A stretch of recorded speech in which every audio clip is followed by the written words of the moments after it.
Namaskar. Hello and welcome to PGurus channel. I'm your host Sree Iyer. Hanuman, also called as Maruti. Ram is not complete without Hanuman. So we've put together this new teaser for you around Hanuman. We hope you will like it. This is just a small section of a full song. It's going to be coming out shortly. And I just wanted to give you a taste of how this comes out. Here we go. Maruti, Jaya Maruti, Maruti, Jaya Maruti.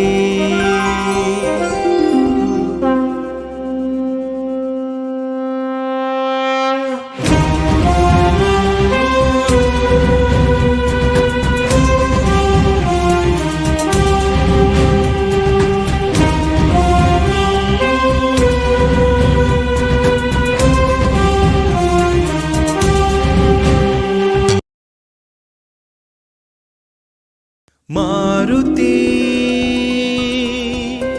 Jaya Maruti, Maruti, Jaya Maruti.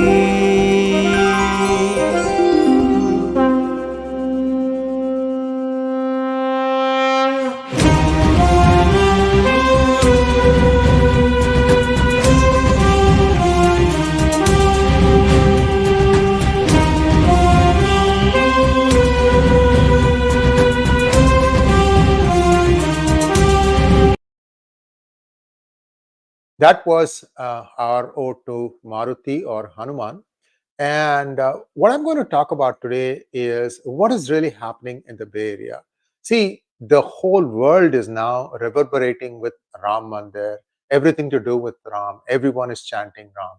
And we all know that Sikhism, Jainism, Buddhism, they've all had in some way or the other a deep connect with Ram, because Ram predates all these religions much, much, much more, thousands of years before that.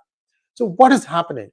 Now we are seeing that these miscreants, all I can call them is, troublemakers. Most of them are illegals. They would not even get photographed because they are afraid that they could be caught by the INS and deported. And these are the people, along with a few misguided elements, of course, they've all ganged together and somehow somebody is paying them money to cause trouble. We have 3 temples now in and around the city of Newark. Newark is a city in the Bay Area, north of Fremont, south of Oakland in Alameda County. And there are 3 different Hindu mandirs, if you will call them, because one is Shiva Durga Temple, the other one is the Swaminarayan Mandir, and there is another one called 𝗤𝙭Sherawali Temple. All these things were defaced. We know that they were restored almost immediately by volunteers. And now what we are hearing is that, in fact, I'm going to show you a video.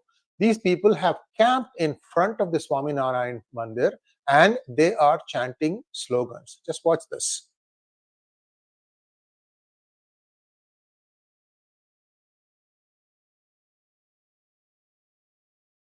That's the mandir.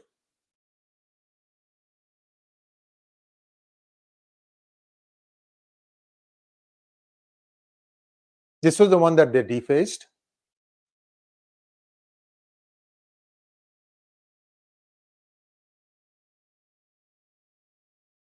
This referendum business is becoming a joke.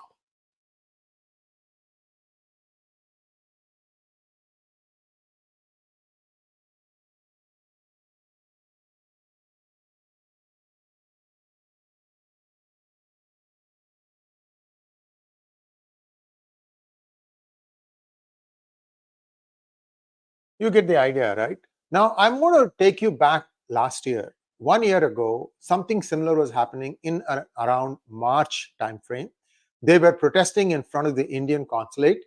Then they put up tents and they were there taking turns. And suddenly, one night, they tried to set fire to the consulate. This happened in March. And they had actually had accelerants that and they sprayed it on the roof of the consulate, and they tried to set fire to it. And because it had rained a lot, the building did not catch fire. Remember, guys, most of these houses are wooden structures. Essentially, if you set fire to them, they will burn fiercely, as a matter of fact. And just by the side of the consulate building is a veterinary hospital where, all kinds of animals are there to, recuperate. Because it had rained a lot, the building did not catch fire, and CCTV footage was given to the investigative agencies such as the City of San Francisco as well as to the Federal Bureau of Investigation. Now, within a month, 6 people were caught, and they said that 3 of them had connections with this incident. And we all thought that, okay, something has happened. Now this is not going to recur again. Guess what? In July 3rd to be exact, they not only set fire in front of the consulate, they actually set fire to a rug belonging to the consulate. I mean, they sprayed some Axel in it. It just went up in smoke. And they took videos of this, and then they were starting to make a big hue and cry about it. Till date, not a single person has been arrested. At least 3 or 4 people were there, because it took 2 to set the fire, 1 to capture the video, and there was a driver, just in case if you had to make a getaway. So it was 2 a.m. on the morning of the 3rd of July, and I had gone on air almost immediately and said that with all the technology at their disposal, the San Francisco Police Department could have easily caught them. Till today, I have not heard a single story of anyone being apprehended. There was talk about one person being taken in for questioning, but then again, after that, they said, no, not this crime, something else. There's a huge drug running racket going on. People drive all the way. By the way, I've told you this, a significant number of truck drivers from Canada are Sardars.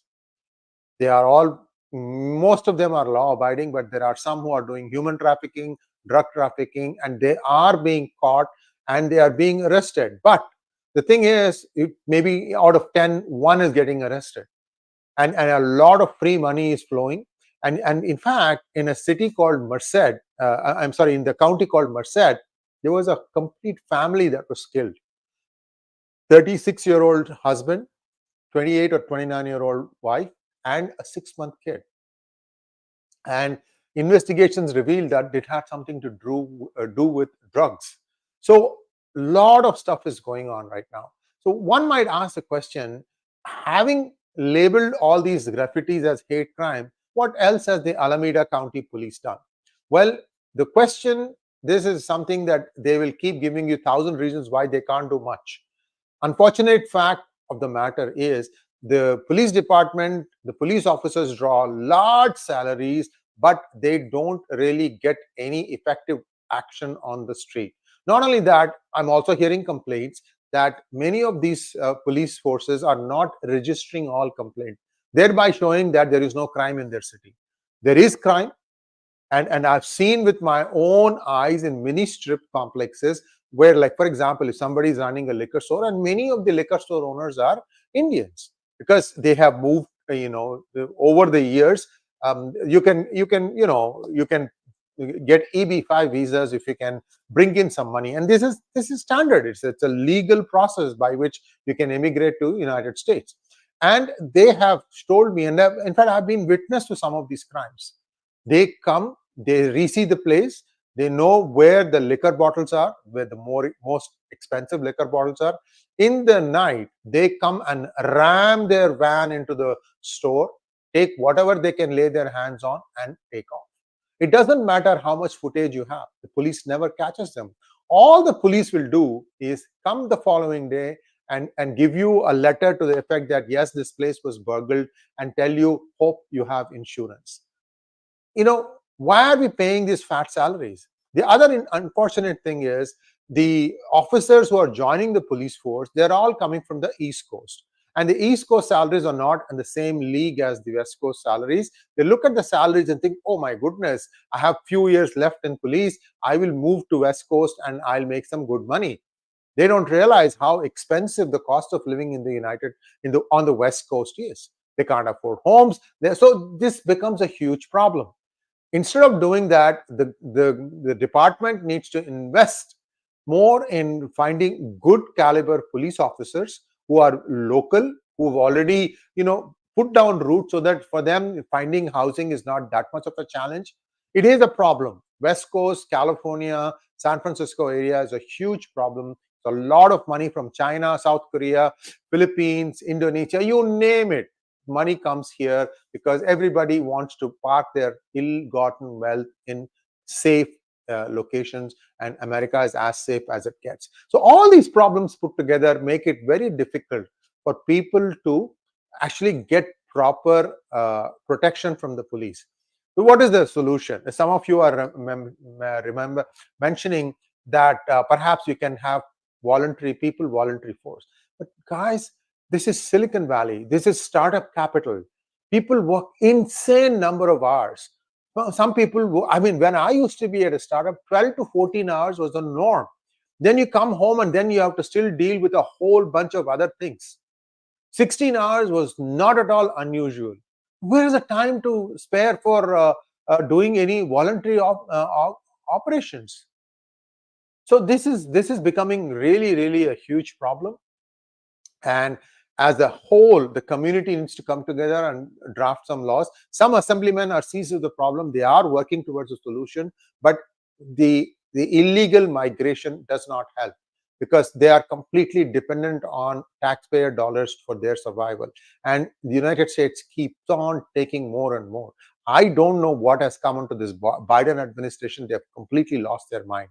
So that is one huge problem that needs to be solved today. But I don't know who's listening. We'll see. We'll wait and see. All we can say is that this is going to be, I hope this is not going to be another situation where they are going to try and set fire to our mandirs. If they do that, that would be a huge mistake.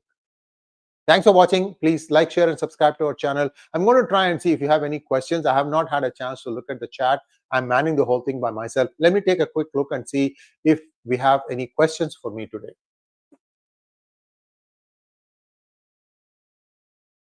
And there are, as always, people are abusing us. These things are becoming more and more normal now, which means that we are really making a difference in somebody's psyche, somebody's thinking.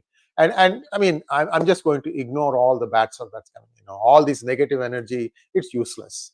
Right? We have to keep moving forward. Viewers, all I can tell you is things are not great. And if you're thinking of using your hard-earned savings to send your children to United States or Canada or for that matter the United Kingdom, do your homework. Make sure that the child is not going to get sideswiped with all these kinds of woke affairs and all sorts of nonsense that is going on. Thanks for watching. Please like, share, and subscribe to our channel. Don't forget to click on the bell button for notifications. Namaskar.